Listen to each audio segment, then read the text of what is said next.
Passport photo কীভাবে তৈরি করবেন, যতটুকু লাগে অতটুকু কেটে নিচ্ছি। দেখুন, ততটুকু কেটে নিলাম, সেভ করে নিলাম। তারপর সহজ রাস্তায় আপনি যদি কাজ না জানেন তাহলে গুগল ক্রোমে চলে যান, সোজাসুজি ব্যাকগ্রাউন্ড রিমুভ মেরে দিন, সব সফটওয়্যার দ্বারা কাজ হয়ে যাবে। ফটো আপলোড করে দিন, এখানে আপলোড, বাস।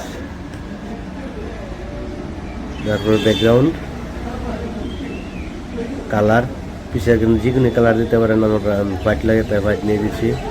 এখানে ডাউনলোড হয়ে গেল, এটা আবার সরাসরি ফটোশপে চলে আসছে। দেখুন কীভাবে ব্যাকগ্রাউন্ডটা পুরো হোয়াইট হয়ে গেছে। নতুন লোকের জন্য একটা শর্টকাট রাস্তা, সফটওয়্যারের দ্বারাই সব হয়ে যাবে। তারপর এটা অল্প আমি সাফা করে নিচ্ছি মুখটা। পুরাটা সবই সাফা করলে কাপড়টা আর কালার ডিসকালার হয়ে যায়, তাই জন্য খালি একটু ফেসটা অল্প সাফা করে নিচ্ছি। পুরাপুরি সিলেক্ট করে নিন ফেসটা, বাস কন্ট্রোল এল মারেন, চলে আসছে। অল্প সাফা করে নিলাম, এই দেখেন সুন্দর ফটো তৈরি হয়ে গেল। এবার নতুন পেজ নিয়ে নিই।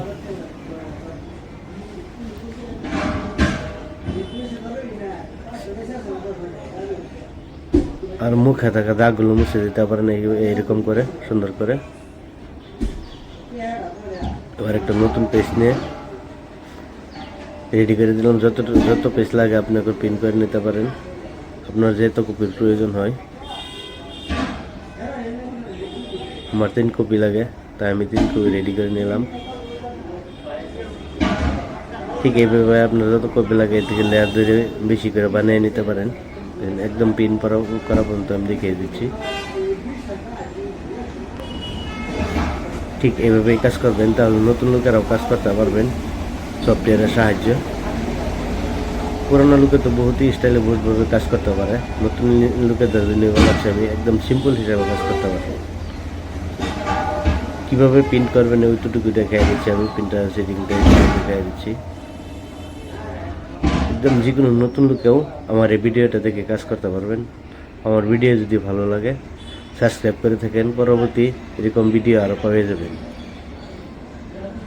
যে কোনো একজন নতুন কম্পিউটার দোকানে আমাকে ফলো করে রাখতে পারেন। আমার ভিডিওগুলো দেখে দেখে আপনি কাজ শিখে যেতে পারেন, এতে আপনার উপকার হবে। আর সাবস্ক্রাইব করলে আমি অল্প এগিয়ে যেতে পারবো আপনার সাহায্যতে। তাই দয়া করে আমার ইউটিউব চ্যানেলটা সাবস্ক্রাইব করে রাখবেন।